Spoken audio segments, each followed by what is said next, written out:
let's get back to where we are with Donald Trump. This indictment, I think this is what it's all going down. They plan this thing out, right? I asked Chris LaCivita, Trump's top campaign strategist in the spin room. If you were watching the show last week, I said to him, did you guys time this? And he said, we could have timed it anytime. No. Yes, you could have. It had to happen by Friday, but Trump didn't do it Friday. He did it Thursday just so that all the cameras would capture him. He could have done a lot of things to minimize the impact on this. They could have fought the mugshot charge. I mean, I don't know. I'm sure that they didn't seem to put up a fight on it. They relished it. And like I said, look at the picture. That's not like a random mugshot that you just got pulled off the street and somebody said, stand for your mugshot. He practiced that thing. I wish he had smiled. But a lot of people I talked to said he wanted to look indignant. He wanted to look like, I'm not angry, but I'm going to fight. And I think he accomplished that. I get it. It depends on the audience you're going for. But this was unbelievably strategic. And he did exactly, not only did he garner a lot of people in terms of the charges, but he took all the oxygen out of the room. Nobody was talking about the debate Thursday. I mean, seriously. I mean, I guess if you're Asa Hutchinson, maybe that's a good idea, that you don't want people talking about it. But it's for some of these guys, that was probably the case. But for a lot of them, I think they wanted to be talking about this. DeSantis wanted to go out and make the case.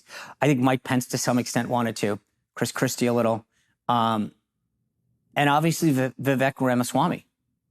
Everybody was talking about him Thursday morning. I went online. I went to, check the morning shows. Vivek Ramaswamy. I mean, there's a little good and bad. Don't get me wrong. It wasn't all 100% positive. But by Thursday night, Trump. It was pretty unbelievable. But what I brought up on the Thursday show, we had these operatives. We were in Milwaukee, but similar situation. We're sitting here. They're next to me, and I'm asking them, is it going to really move the needle? Yes, you can have a good night. I brought this up the other day. You can be a fan of a team and still think a rival team had a good game. That doesn't mean it's going to change the needle. Right? So what does this mean for the primaries and caucuses? As I've said all along, I don't think that there's a path forward for DeSantis if he doesn't at least come in a strong second in Iowa. Because he has to think of a way to go forward. And right now, Christie's actually running second in New Hampshire.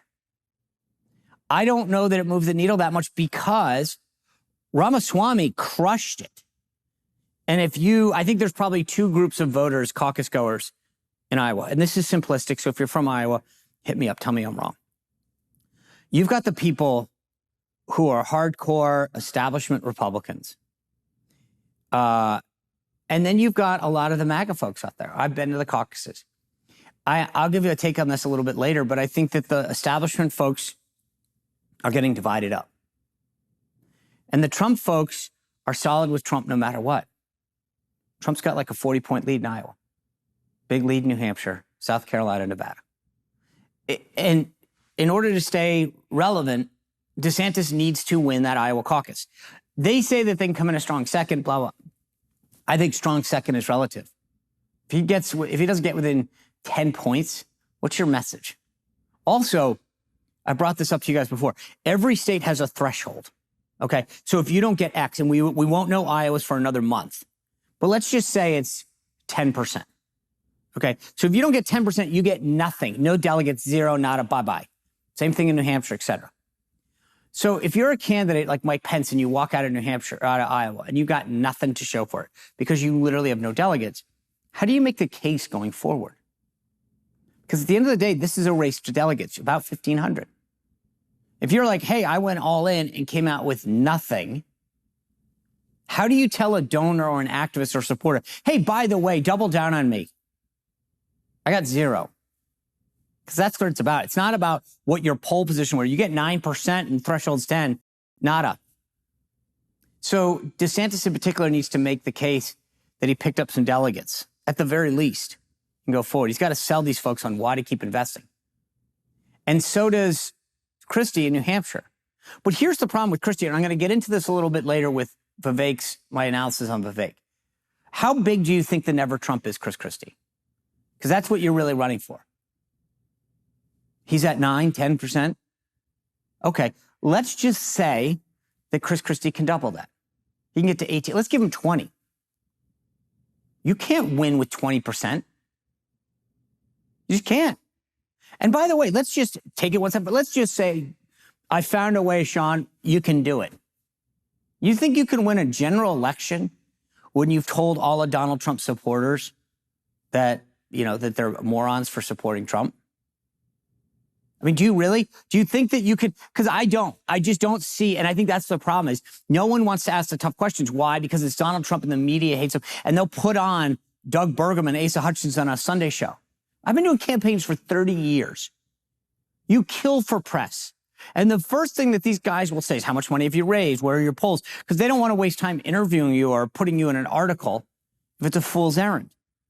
And yet these guys in the media hate Trump so much that they're putting on Doug Burgum and Asa Hutchinson. They can't win. But yet because the hatred of Trump and Trump supporters is so much there, Meet the Press will have them on. Same with Chris Christie. None of this is personal. I think that I said this the other day. I think Doug Burgum seems like a really nice guy. Not only that, he has been an extremely conservative governor in North Dakota. If you are a conservative, he's done a ton. Great. We need more Doug Burgums. He seems like an amazing governor, a guy that gets things done. But at the end of the day, he can't win. Sorry. I wish him well.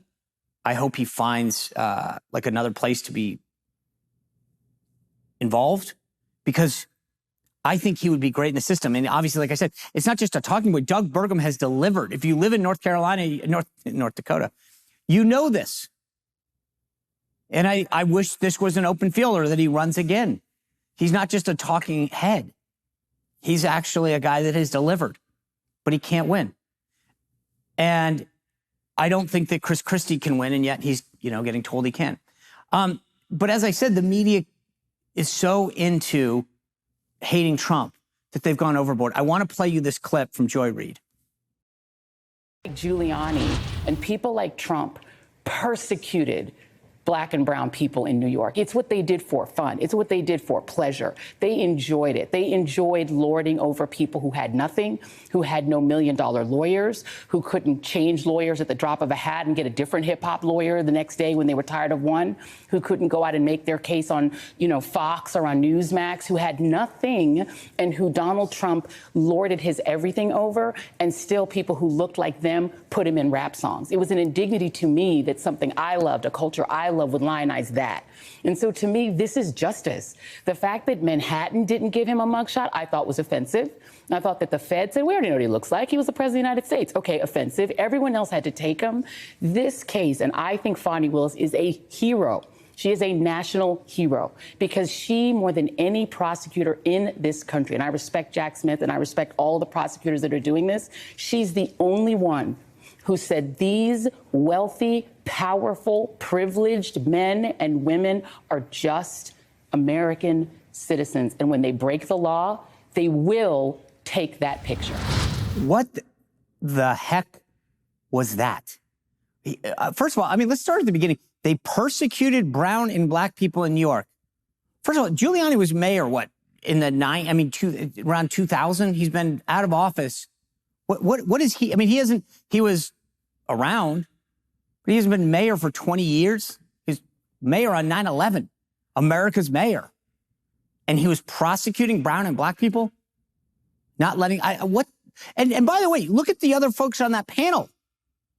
Rachel Maddow, Nicole Wallace, just sitting there, acting as though this is right. And this is literally the definition of misinformation. Well, if you enjoyed this content, make sure you click the link below to find out more, or you can go to SeanSpicerShow.com to stay up to date on all my content.